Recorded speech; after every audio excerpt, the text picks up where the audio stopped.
এখন আমরা 30টি মৌলের ইলেকট্রন বিন্যাস দেখব। প্রথমে আমরা একটু খেয়াল করি, ইলেকট্রন বিন্যাস করার আগে আমরা প্রথম দুইটা বিষয় আমরা একটু খেয়াল রাখি। একটা হচ্ছে শক্তি স্তর আর একটা উপশক্তি স্তর।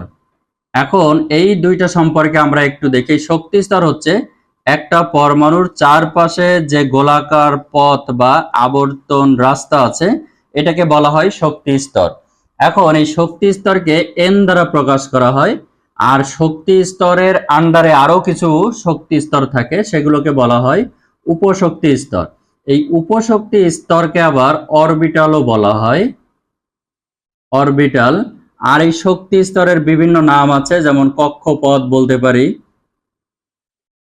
শেল বলতে পারি, অরবিট বলতে পারি। এখন এই যে শক্তি স্তরকে এন দ্বারা প্রকাশ করা হয়, এখন প্রশ্ন হচ্ছে প্রত্যেকটা শক্তি স্তরে সর্বোচ্চ কত সংখ্যক ইলেকট্রন ধারণ করতে পারে, সেটার একটা সূত্র আছে। সূত্রটি হলো 2n²।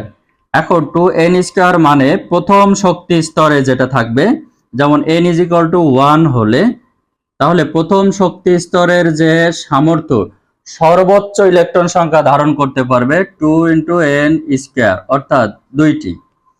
দ্বিতীয় শক্তি স্তরে সর্বোচ্চ ধারণ ক্ষমতা হবে 2² অর্থাৎ 2 4, তাহলে 8। এরপরে তৃতীয় শক্তি স্তর 2 3² অর্থাৎ 3 × 9, 9 × 2 18। এরপরে চতুর্থ শক্তি স্তর 2 × 4 অর্থাৎ 4 4 16, 16 2 32। এই যে প্রথম আমরা এই যে 30টি মৌল বের করার জন্য, ইলেকট্রন বিন্যাস করার জন্য আমরা সাধারণত 4টা শক্তি স্তর সম্পর্কে আমরা একটু জানবো। এখন এই যে প্রথম শক্তি স্তরে তাহলে 2টা থাকবে, দ্বিতীয় শক্তি স্তরে 8টা, তৃতীয় শক্তি স্তরে 18টি এবং চতুর্থ শক্তি স্তরে থাকবে 32টি। এখন এর উপরে আমরা বেস করে ইলেকট্রন বিন্যাসগুলো করব। আমরা এখন এইটা আমরা মুছে ফেলি। এখন এই যে অরবিটাল আমরা উপশক্তি স্তর বলা হচ্ছে, এই উপশক্তি স্তর আবার 4 ভাগে ভাগ করা যায়। এস উপশক্তি স্তর, পি উপশক্তি স্তর, ডি এবং এফ। এই 4টার আবার সর্বোচ্চ ইলেকট্রন শক্তি বা ইলেকট্রন ধারণ ক্ষমতা আছে। যেমন এস এর সর্বোচ্চ ইলেকট্রন ধারণ ক্ষমতা হবে 2, পি তে সর্বোচ্চ 6, ডি তে 10 এবং এফ তে হচ্ছে সর্বোচ্চ ইলেকট্রন সংখ্যা হচ্ছে 14টি। এই হাইড্রোজেন থেকে আর্গন পর্যন্ত খুবই সহজ পদ্ধতিতে, যেমন হাইড্রোজেনের একটা ইলেকট্রন, এই জন্য প্রথম শক্তি স্তরে হচ্ছে এস হবে 1s। যেহেতু এখানে 1, এই জন্য আমরা 1 দেব। এরপরে যদি আমরা একটা শক্তি স্তর হিসাব করি, যেমন ক্লোরিন, ক্লোরিন হচ্ছে 17টা পারমাণবিক সংখ্যা, তাহলে আমরা একটু খেয়াল করব 1s 2s 2p 3s 3p 3d 4s। এখন 17টা মানে আমরা একটু খেয়াল করি, এস এ হচ্ছে 2টা, 2s এ 2টা, পি তে 6টা, তাহলে এখানে আসলো 10 আছে, এখনো 7টা দিতে হবে। তাহলে এই 2 দিয়ে দিলাম, 2 দেওয়ার পরে হয়ে গেল কয়টা? 12টা। 12টা এর পরে হবে 5টা, তাহলে এই যে পি তে 5টা দিয়ে দেব। সেক্ষেত্রে আমাদের এই যে 17টা কমপ্লিট হয়ে গেল, সেক্ষেত্রে 3d এবং 4s আমাদের লাগবে না।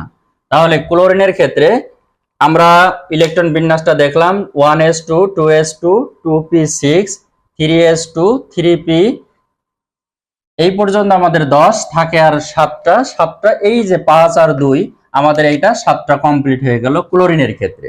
ঠিক একইভাবে আর্গন যদি আমি লিখি, এই পর্যন্ত আমাদের ঠিক আছে 10, এরপরে 3s 3p লিখলাম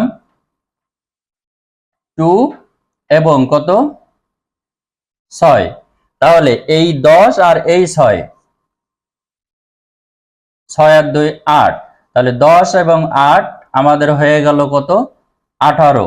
এই 18 অর্থাৎ আর্গন পর্যন্ত খুব সহজ পদ্ধতিতে ইলেকট্রন বিন্যাস আমরা দেখাতে পারি। এরপরে আমরা পটাশিয়ামের ইলেকট্রন বিন্যাসটা আমরা একটু দেখি। 1s 2s 2p 3s 3p 3d 4s। আমরা একটু খেয়াল করি 1s2 2s2 2p 6, তার মানে এই পর্যন্ত হলো 10 2 6, 8 পর্যন্ত হলো 10 আর এই পর্যন্ত হচ্ছে 8, তাহলে 18টা হলো। এখন 19টা দিতে হবে, তাহলে আমার হাতে আছে একটি। এই একটি আমাদের 3D তে এই জায়গায় হচ্ছে একটা ক্রিটিক্যাল পয়েন্ট, যে এই 1 নাম্বার আর একটা ইলেকট্রন বাকি আছে, এই একটা ইলেকট্রন আমাদের 3D তে বসবে না 4s এ যাবে। সেই ক্ষেত্রে এই জায়গায় আমাদের একটু খেয়াল করতে হবে আউপবায় নীতি অনুসারে। আউপবায় নীতিতে বলা হচ্ছে, আউপবায় প্রিন্সিপালে যেটা বলা হয় যে কম শক্তি স্তরে ইলেকট্রন আগে প্রবেশ করবে। কম শক্তি সম্পন্ন শক্তি স্তরে ইলেকট্রন আগে প্রবেশ করবে, ইলেকট্রন আগে প্রবেশ করবে।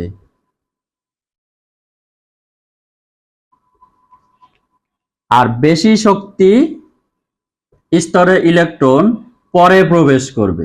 এই যে পরে প্রবেশ করবে আর আগে প্রবেশ করবে, এখন এই 3D এবং 4s কোনটা বেশি শক্তিশালী বা কোনটা কম শক্তি সম্পন্ন শক্তি স্তর, এইখানে আমরা একটু খেয়াল করব।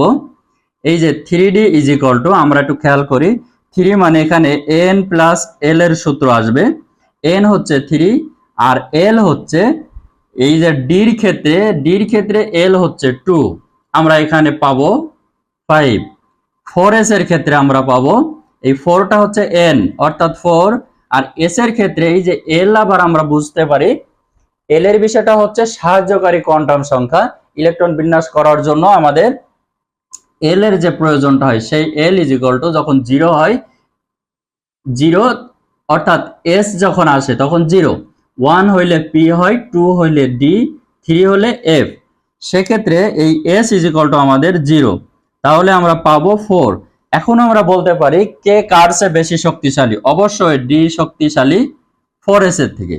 তাহলে 3d টা কম শক্তি সম্পন্ন আর 4s টা বেশি শক্তি সম্পন্ন, সরি 3d টা বেশি শক্তি সম্পন্ন আর 4s টি কম শক্তি সম্পন্ন। এটা কম আর এটা বেশি, তাহলে আউপবায় নীতি অনুসারে কম শক্তি সম্পন্ন যে শক্তি স্তর সেখানে ইলেকট্রন আগে প্রবেশ করবে। এখন আমাদের হাতে আছে এখানে আর একটি, এই একটি ইলেকট্রন আমাদের বসে যাবে S4s1 এ বসে যাবে, অর্থাৎ এই s এ 1 বসে যাবে আর d তে যাবে না। এই জন্য d এর উপরে আমরা ফাঁকা বা 0 রেখে দিতে পারি, অথবা আমরা এটা উঠায়ও দিতে পারি। তাহলে পটাশিয়ামের ইলেকট্রন বিন্যাসের ক্ষেত্রে সর্বশেষ বা 19তম যে ইলেকট্রন সেটা 3D তে না গিয়ে 4s এ যাবে, 3D তে না গিয়ে 4s এ যাবে। পটাশিয়ামের ইলেকট্রন বিন্যাসের ক্ষেত্রে এই জায়গাটা আমাদের একটু বেশি মনে রাখতে হবে যে সর্বশেষ ইলেকট্রনটা কোনটাতে যাবে। তাহলে এই পর্যন্ত পটাশিয়ামটা আমরা দেখালাম। এরপরে আমরা একটু খেয়াল করি,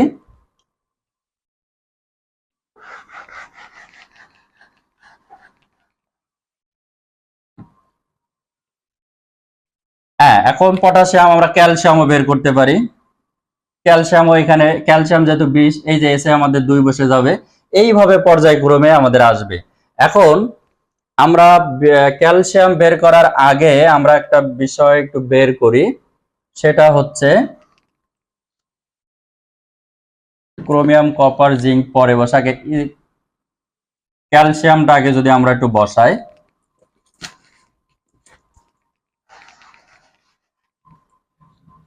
যেমন ক্যালসিয়ামের হচ্ছে 20, এই পর্যন্ত ঠিক থাকবে, অর্থাৎ 18টি 3D এবং 4s, এইখানে 2 আসবে এটাতে, তারপরও 0 থাকবে।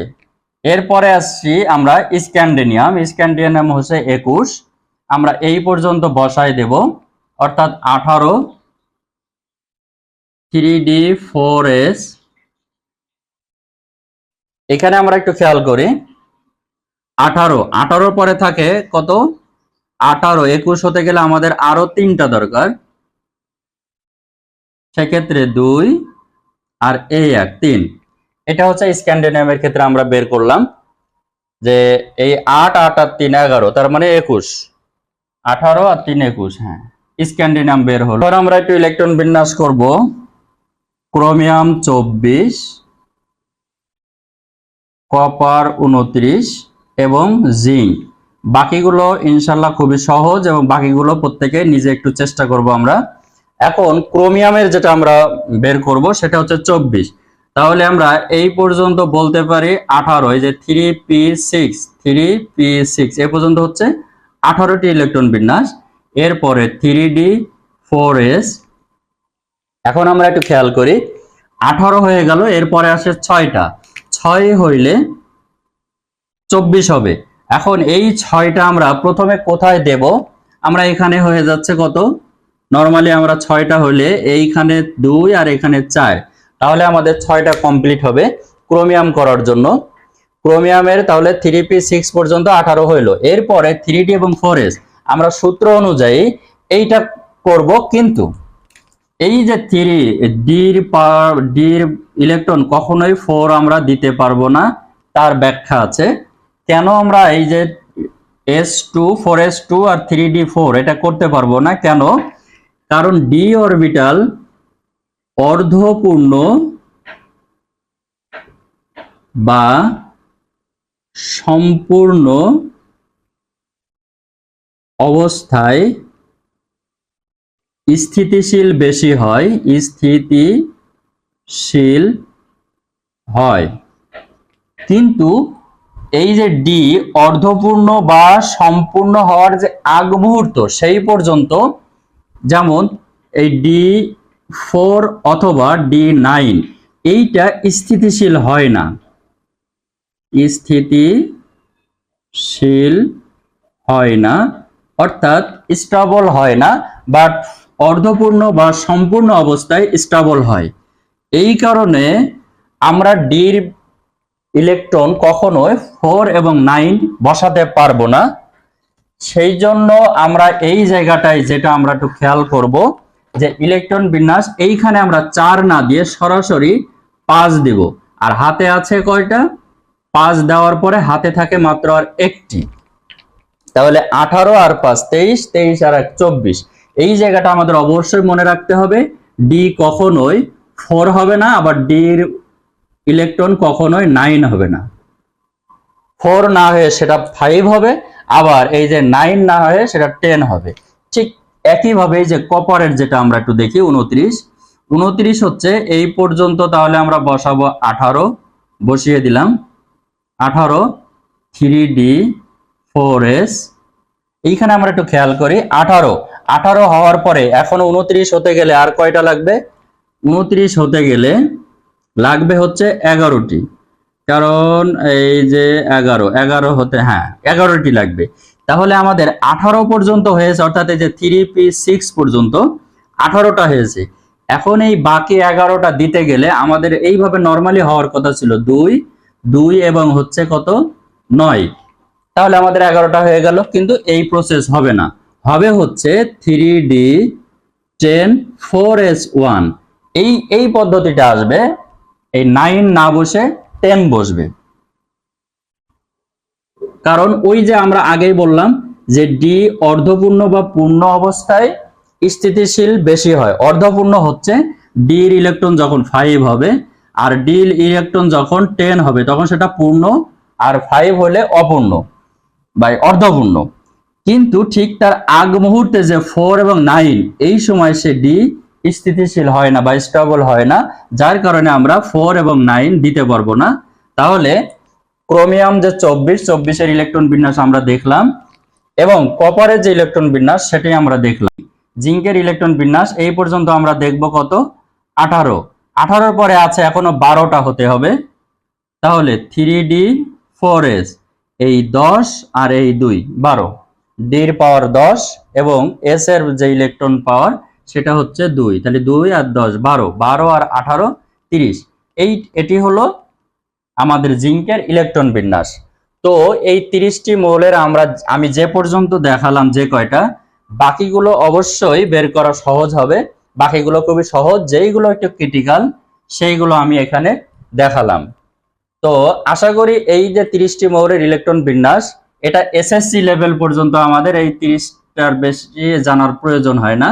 এই 30টার মধ্যে আমাদের ইলেকট্রন বিন্যাসের বিষয়টা আমরা দেখব।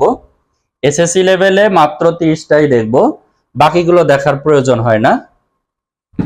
তাহলে এই ছিল আমাদের ইলেকট্রন বিন্যাস। তাহলে ইলেকট্রন বিন্যাসের ক্ষেত্রে প্রথমে আমরা শক্তি স্তর সম্পর্কে ধারণা নেব, এরপরে আমাদের উপশক্তি স্তর। উপশক্তি স্তরে হচ্ছে 4টা, এবং সেক্ষেত্রে উপশক্তি স্তরে যে 4টি, সে এইচ, পি, ডি এবং এফ। এস এর সর্বোচ্চ ইলেকট্রন ধারণ ক্ষমতা হচ্ছে 2, পির সর্বোচ্চ ইলেকট্রন ধারণ ক্ষমতা হচ্ছে 6, এবং ডি তে সর্বোচ্চ ইলেকট্রন সংখ্যা হচ্ছে 10, আর এফ এর সর্বোচ্চ ইলেকট্রন সংখ্যা হচ্ছে 14। এই ক্ষেত্রে আর প্রধান যে শক্তি স্তরে সর্বোচ্চ ইলেকট্রন সংখ্যা থাকার যে সূত্র 2n², এটি হচ্ছে মূল সূত্র। তাহলে এইভাবে আমরা 30টি মৌলের ইলেকট্রন বিন্যাস খুব সহজে আমরা বের করতে পারবো। আর এই মুহূর্তে যারা ভিডিওটি দেখছো তারা অবশ্যই বেশি বেশি শেয়ার করে দাও, যেন অন্যরা এই ভিডিওটি সহজে দেখতে পারে।